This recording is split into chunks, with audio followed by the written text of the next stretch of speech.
এখন চালু করে দেবো। হয়ে গেছে। হ্যাঁ না চালানো বন্ধ করলে হবে না। হয়ে গেছে। হ্যাঁ নমস্কার। হ্যাঁ নমস্কার, স্পেশাল রত্নার ঘর। আজকে আমি রান্না দেখাচ্ছি ইলিশ মাছ ভাপা। তোমরা প্রথম থেকে শেষ পর্যন্ত দেখতে থাকো আমি কিভাবে ইলিশ মাছ ভাপাটা রান্না করি। আমি এখানে নিয়ে নিয়েছি ইলিশ মাছ। এবার এর মধ্যে দিয়ে দিচ্ছি লবণ, স্বাদ মতো লবণ দিয়ে দিলাম। লবণটা দিয়ে একটু মাখিয়ে নিচ্ছি মাছটা। তোমরা এইভাবে মাছটা রান্না করবে। এবার এর মধ্যে দিয়ে দিচ্ছি হলুদ গুঁড়ো, পরিমাণ মতন হলুদ গুঁড়ো দিয়ে দিলাম। দিয়ে এবার একটু মাখিয়ে নিচ্ছি মাছটা।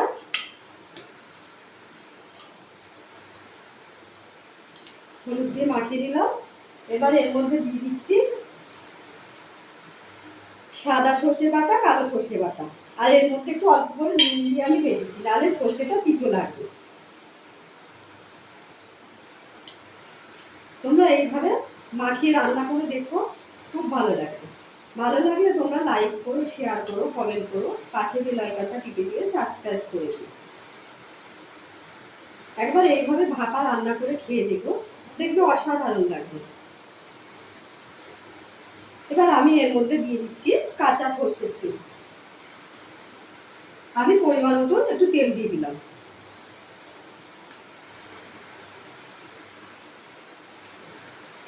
দেখুন তেলটা দিয়ে আমি আবার একটু মাছটা মাখিয়ে নিচ্ছি। এবার আমি একটা টিফিন কৌটো নিচ্ছি। এবার এটার মধ্যে একটা একটা করে আমি মাছ দিয়ে দেবো। একটা একটা করে মাছ দিয়ে দিচ্ছি। আর যে গ্রেভিটা ছিল ওই গ্রেভিটা দিয়ে দিচ্ছি, মানে মাখানো সর্ষেটা।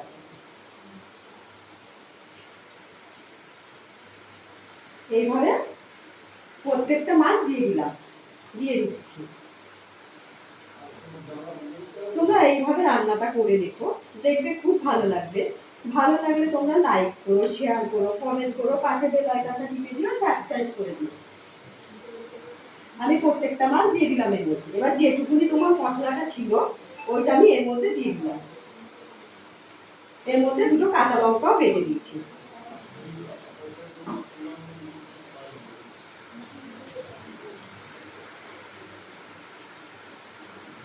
এবার সব দিয়ে এটার মধ্যে আমি দিয়ে দিলাম দুটো কাঁচা লঙ্কা। এবার কাঁচা লঙ্কা দেওয়ার পরে এই যে আমি এখানে কড়াই বসিয়ে দিচ্ছি, এখানটা আমি গরম জল হচ্ছে, এটার মধ্যে দিয়ে দিলাম। এবার আমি ঢাকা দেবো, তারপর 2 মিনিট পরে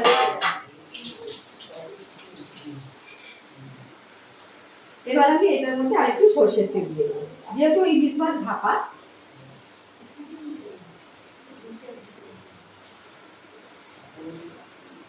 এবার আমি ঢাকনাটা দিয়ে দেবো। এটা এখন আধা ঘন্টা হোক।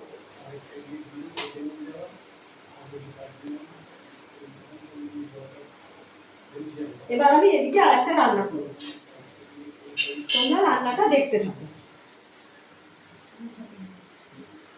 এদিকে আমি গ্যাস জ্বালিয়ে দিলাম। এবার আমি কড়াইটা বসিয়ে দিয়েছি, কড়াই বসিয়ে দিলাম। এবার এখানে নিয়েছি ইলিশ মাছের মাথা আর তেল। এবার এটার মধ্যে নিয়ে নিচ্ছি আমি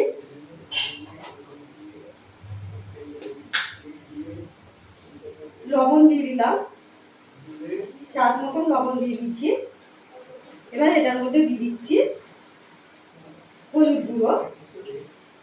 এদিকে আমি কড়াই বসিয়ে দিচ্ছি, এখানে আমি দিয়ে দিচ্ছি সরিষার তেল।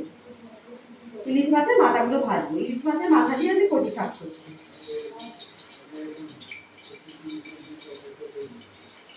মাছটা ভাজার জন্য যতটা তেল লাগে ততটা তেল দিলাম। এবার আমি এটা মাখিয়ে নিচ্ছি।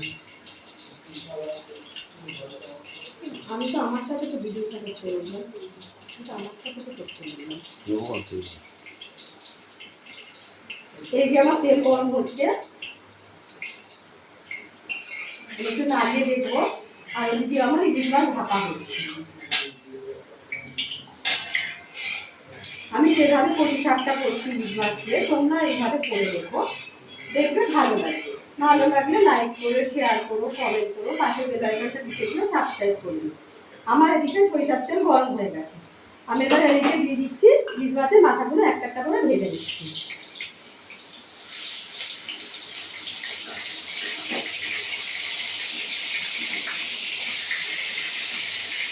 আর ওইদিকে আমি কচু শাক সিদ্ধ করা হয়ে গেছে, সিদ্ধ করে রেখে দিচ্ছি। এর মধ্যে মাছের তেলটাও দিয়ে দেবো।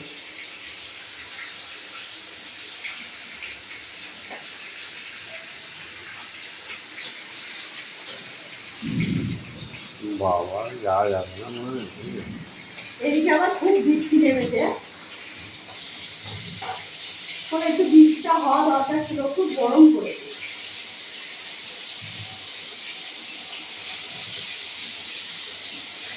তোমরা এইভাবে ইলিশ মাছের কচু শাক দিয়ে ইলিশ মাছের রান্না করো, দেখবো খুব ভালো লাগবে। একবার রান্না করে খেয়ে দেবো আমি যেভাবে রান্নাটা করছি।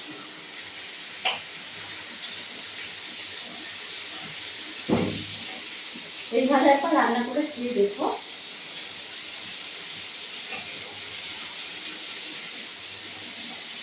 মাছের মাথাটা একটু কড়া করে ধুয়ে দেবো।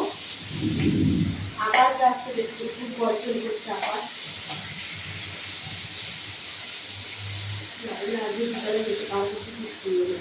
এদিকে বৃষ্টি হচ্ছে।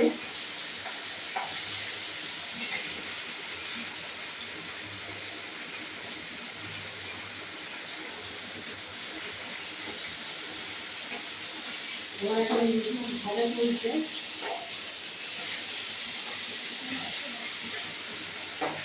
আজকে না যেতে পারলে কালকে সকালবেলা